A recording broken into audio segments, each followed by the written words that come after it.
Celtics Mavs, you know the history. No team in NBA history has ever come back from 3-0 down to win a best of 7. 156-0 all time, 9 sweeps in NBA Finals history. Here's Jason Kidd with a message for his team. You got to be aggressive, right? This is what we live for. This is what it is all about. Someone wrote it up. We got to believe, and why not us, right? We go to Boston tomorrow, right? I hope you guys all pack.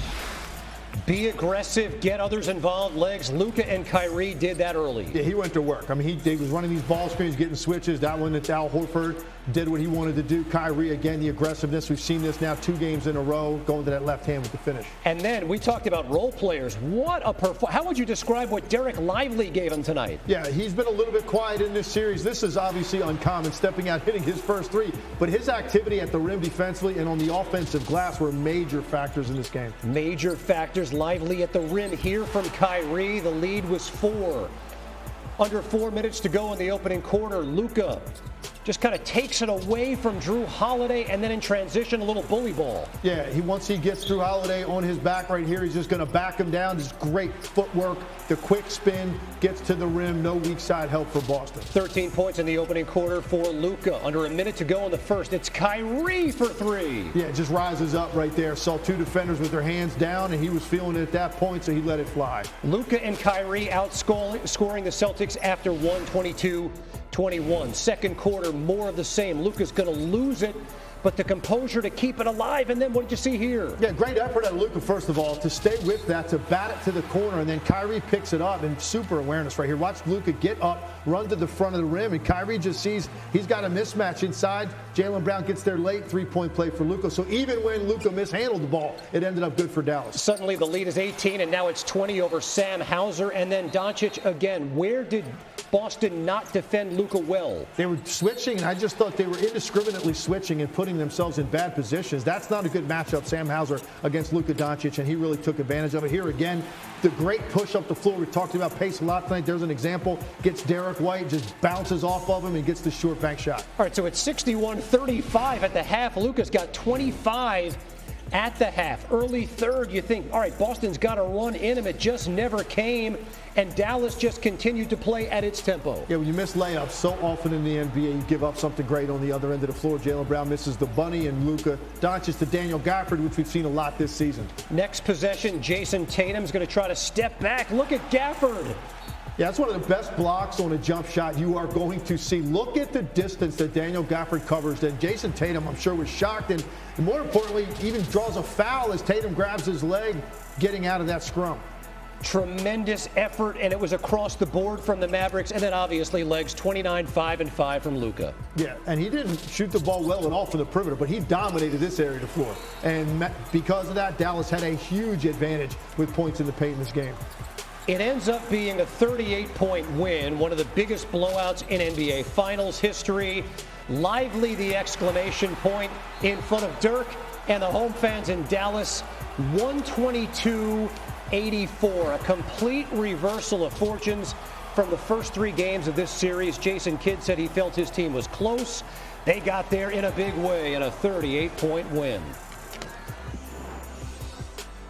I mean, you could definitely take some things from it. But at the same time, I thought Dallas played great. Give a lot of credit to them. You know, all of their guys, whoever went in, well balanced.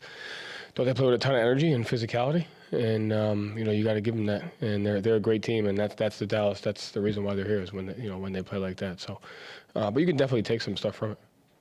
Dan, second row in the center. Dan Devine, Yahoo Sports. Coach, 26 points in the paint, I believe, is a season low for you guys. 3 for 16 on non-rim paint shots. What did you see from the process in terms of getting into the paint, the finishing there? What was sort of giving you guys a problem with that tonight? They did a great job flying around, making us indecision on whether to shoot it, drive it, and then there were multiple efforts, and thought their 5 men did a great job protecting the paint. And every time we went in for a layup, they had multiple guys contesting. So I thought they just did a great job flying around on defensive end. Gary, fourth row. Yeah, Joe, Gary Washington, Boston Globe. Joe, was effort an issue at all? And when did you see that you guys just didn't have it? Because it seemed like no one across the board played well. I mean, I don't know. Always in situations like this, it always goes back to us. But you got to give Dallas credit. They played well. They played really, really well.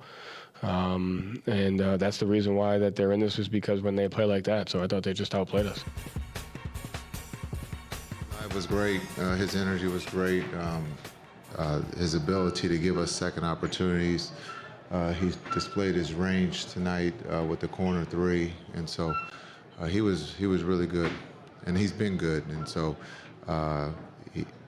giving us second opportunities or picking up a foul from getting the offensive rebound was needed, and I thought he did a really good job this evening.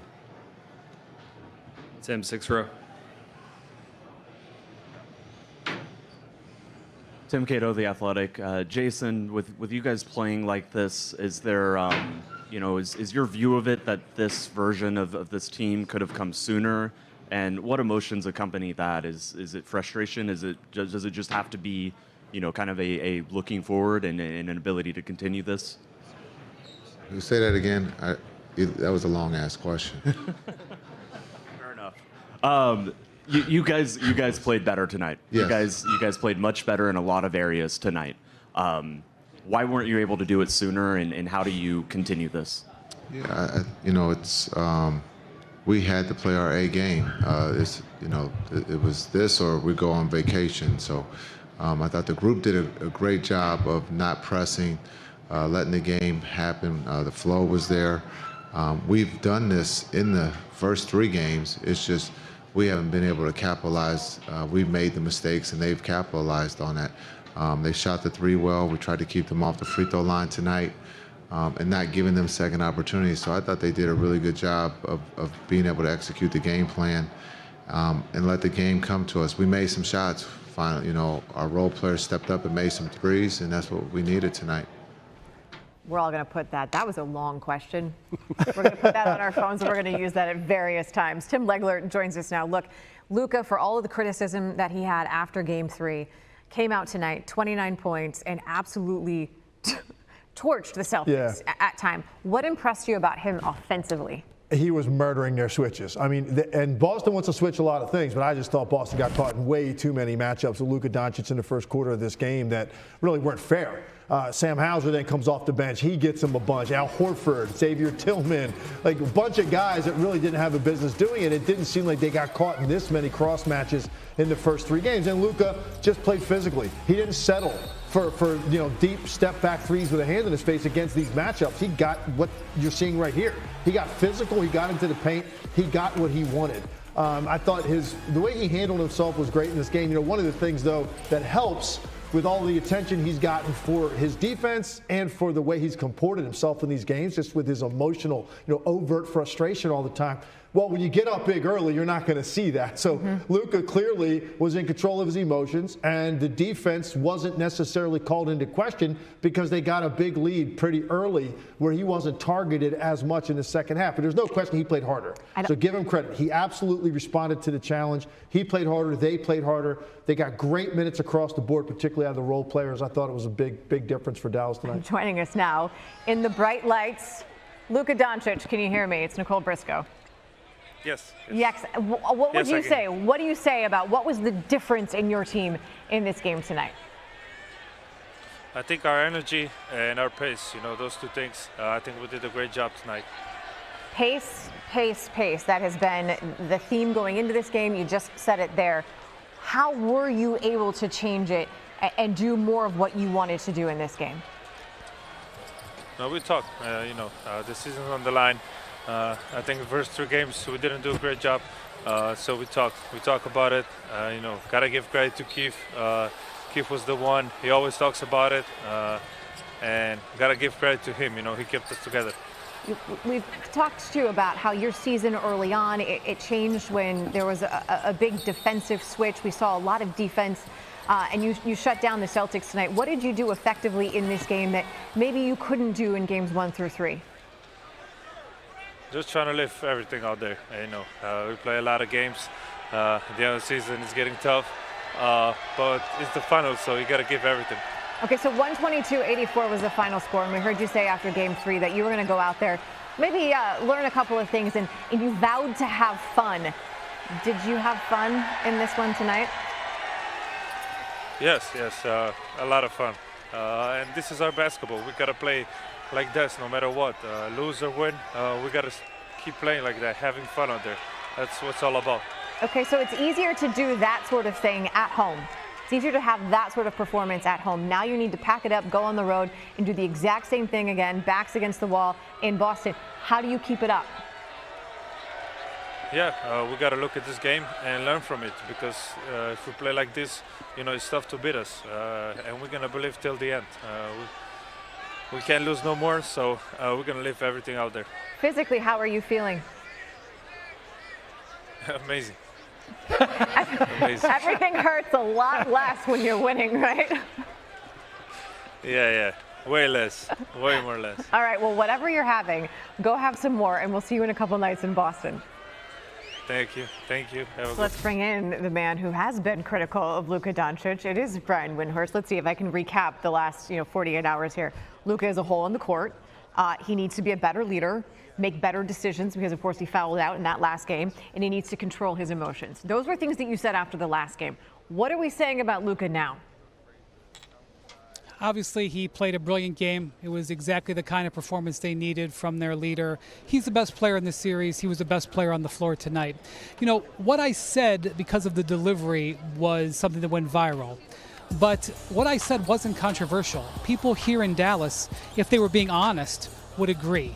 People with the Mavericks, if they were being honest, would agree. Now, obviously, publicly, especially if you're a fan of Luka, you're going to come out for your guy. Of course you are. Of course you're going to defend your guy. Of course Jason Kidd is going to defend his guy. But nothing that I said is anything that Luka hadn't heard before. And that's why it was frustrating, because he had heard it before. And when the stakes were so big, he allowed it to happen again. And so he did put his foot in the ground today and make sure it stopped. But that issue that he had to fight back in Game 3, it will come again in his career. Whether it's going to happen in this series or not, I don't know. And what you want to see is him to handle it in an appropriate manner that will allow him to be on the winning side in a game like that. So it is a terrific performance by him, but we will never know what would have happened if he hadn't allowed himself to be taken out of the game, because it could be 2-2. I think it's dangerous to make assumptions in playoff series. Well, if this happened, then that would happen. We have no idea how tonight would have gone. But if he hadn't have fouled out of that game, I felt like the Mavericks would have won Game 3. And him taking himself out of the game was really hurtful. And so now he is beginning the long trek back to making up for that. That's going to go beyond tonight and probably even beyond this playoff series. All right. As for the Celtics, I was in the camp where I thought, no, I don't care if they're down 20 in the first half. They're going to come back. This is going to be a close game. And that lasted until about 30 seconds into the third quarter. J.J. Redick said something to the effect of that it was a poor excuse of the Celtics. Maybe they were body snatched. What is the carryover from that Boston team now that they have to get on the plane, go home, and play again? Yeah, Nicole, this is such a difficult game to judge because it was such an outlier. It was really the worst game the Celtics have played. I'd have to go back and look. Certainly throughout the playoffs, into the regular season. I mean, it's probably been the worst game they've played in months. It was Dallas's far and away best game in this series. So it's hard to say, well, one team is going to continue playing like one way or the other. I think the biggest thing going into Monday is Kristaps Porzingis. He got closer to playing tonight. I watched him go through his pregame workout. He was able to move much better than I thought he would. He was never going to be in the rotation tonight. I think he would have just been like a player they would put on the floor if they thought they were going to win the title. What is he going to be able to do with a couple more days? Because the one thing Dallas has been able to do is they've been able to score inside the paint when they've had the mind to go into the paint. So that's the big unsolved question that could carry over into Monday. I do expect the Celtics to play with a lot more focus and energy on Monday, just as the Mavericks play with a lot more focus and energy tonight. All right, Monday, 8:30 Eastern on ABC. Like we said, the game is over, but the series is not. We get to play on to a Game 5. Mr. Windhorst, thank you very much. Legs, Luka was great offensively. It seems the key to this game was the way Dallas defended Boston tonight. Yeah. How would you compare the way they defended tonight versus the first three games? There was just personal pride tonight off dribble penetration that I have not seen in the first three games. And by that, I mean guys staying with the ball handler all the way into the paint, where they were at least right next to them, if not in front of them at times, and then staying active with their hands at the end of some of those finishes. What you saw in the first three games was virtually any Boston player that wanted it was getting by the initial defender, and it was putting Dallas in chaos mode on the weak side. And I thought they had a lot of miscommunications. Two guys running to one shooter, or nobody stepping up on penetration, or if you did step up, nobody protecting the shot blocker. When you don't let the ball get by you, you don't run the risk of so many defensive mistakes on the backside. So it starts with the individual pride at point of attack. It was just much better tonight. Boston had something to do with this. I like what JJ said about, this was an imposter for the Boston Celtics. I agree. This is by far the worst game I saw Boston play all season. It's always a question of how much credit do you give Dallas for that, how much of it is Boston. It's always both.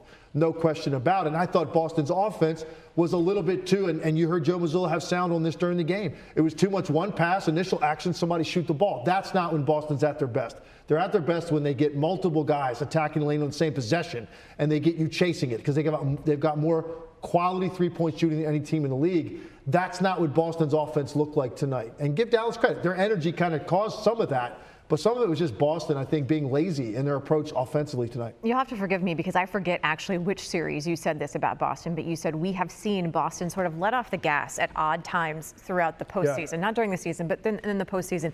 Was tonight another example of that? I felt it was. Yeah, and look, there's a lot of reasons of why that could be. It's very shocking, though, to see a team that's been fighting this hard with these two star players particularly, right? These number of years on the threshold. They finally have a chance to lift that trophy up for the first time and to play like this and to get beat this badly.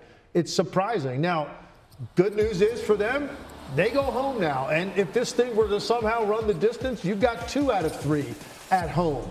Ultimately, they're going to have a massive response to this when they look at this film tomorrow. And their energy level at the start of that game, Dallas is going to get Boston's best punch in the first 12 minutes of that game on both ends of the floor because they're going to be embarrassed by what they just how they just performed and when they see it on tape. Quickly, as a player, do you want to look at the tape of this game if you're the Celtics, or do you want to just completely erase it? I think Joe Mazzulla uses this. If I'm Joe Mazzulla, I'm putting together a clip of 15 to 20 plays that are just not championship standard, not the standard they have set for themselves all season, certainly not the standard they've set in this series. I absolutely want my guys to see that because that's not who they are, and now the challenge gets issued to them. You saw the response out of Dallas defensively. Joe Mazzulla is going to challenge his group. Well, what are we going to look like defensively against this team on Monday night? Because, look, they've got 2 very dangerous offensive players, okay? So now that they've got a little bit of confidence, right, if you let this team hang around and you're in a tight game in the fourth quarter and they've got Luka and Kyrie, before you know it, you're going back to Dallas now for a game 6, and then who knows after that. So I think the tone needs to be set early in this game. I mean, it was a total team effort by Dallas tonight. Illustrate for us where Dallas defended at its best. Yeah, I'm going to show you 2 examples. One is really just related to energy and the want-to you have to have in this situation to dig yourself out. The second one more like technically they were good defensively. So take a look at the first one and kind of starts off, good job here keeping the ball in front. The ball's going to end up with Jason Tatum. It's a nice job on the switch with Kyrie. Battles Jason Tatum on this drive, but then here's where it gets interesting. Right, this ball is now going to be passed out, and I want you to take a look at all of the effort plays here. It starts off, great job right here by Josh Green. You're going to see him jump into the passing lane, get the deflection, but then watch what happens after that. The ball is still loose on the floor. You stop it again right here, and you're going to end up with 3 different Dallas Mavericks. First of all, you had Kyrie Irving, who came diving from the corner. He goes past the basketball there. Then you see Derek Jones, who was under the rim. He gets on the floor. And then finally, you get a third guy, Josh Green, coming in here. Boston Celtic had a clear advantage to get to the basketball, but watch, it ends up in a jump ball out of this. And this is just flat out Dallas wanting the ball more. When you get 3 guys on the floor for 1 loose ball, just to force a jump ball, it's pretty special. And then this is the one I was talking about, technically was pretty darn good. You're going to get this penetration here. Jaylen Brown tries to get into the paint. We stop it right here and take a look. You got the rim protection right here. So you got the second line of defense, and now you're going to get a kick out. When this basketball is kicked out to the corner, watch the way the Dallas Mavericks close on this. You're going to get multiple closeouts in the same possession. 1 to the corner. This one is so good. You end up actually 2 guys. This is a mistake right here by Dallas defensively, but it doesn't matter because you keep playing. You should never end up with 2 guys on the ball on 1 closeout. That should put you in a tough spot on the weak side of the floor. But watch the effort out of Josh Green on the top side. Ball comes out, he gets back into the lane, 1 more closeout, you force a 24-second violation. To me, this was the type of thing that typified what that first half looked like for Dallas. Look, there's been so much attention on their defense. You knew they were going to have a good response. The question was, how effective ultimately would it be by Boston? And when Boston hit him with that big run, how would Dallas handle that down 3-0? The big run never came, Kevin, so Dallas never had to figure out what that adversity felt like. I mean, really, it was total domination throughout 4 quarters tonight in a 38-point win in a game that felt like it was even bigger than that. And Legs, on some level, there has to be some concern with the way that Boston played tonight and just never able to counterpunch what Dallas threw at them. Yeah, I mean, it's a mystery. And Joe Mazzulla seemed pretty casual there with the sound. Like, hey, you know, right off, Dallas played great. I don't know. I'd be a little bit more concerned, I think, as a coach. Like, what did I just watch? What was that? Because the effort, I thought, was not there. They were lethargic. I think that's the best way to describe it. They got hit with a similar run at the start of the last game, if you recall. Dallas came out of the blocks on fire. Got up double digits early. By the end of the first quarter, it was a 1-point game in Game 3. And then Boston eventually hit him with that big run in the third quarter that basically ended the game before Dallas made the comeback. This was different. Dallas came out again hot. There was no response from Boston. That's what was the difference in the 2 games. And I think if I'm Joe Mazzulla, I think a couple things. You're going to look clearly at your offense and how stagnant your offense was, because it allowed Dallas to guard them. And then you're going to look a little bit at your own defensive energy and some of the switches you found yourself in that allowed Kyrie and Luka, I think, to have special starts to the game, which carried over to the rest of the team. We came into the night thinking it might be a coronation for the Celtics and another championship banner. We leave tonight saying we may have ourselves a series again with the Mavericks getting back into it now 3-1. Tim Legler, great stuff tonight. Thanks.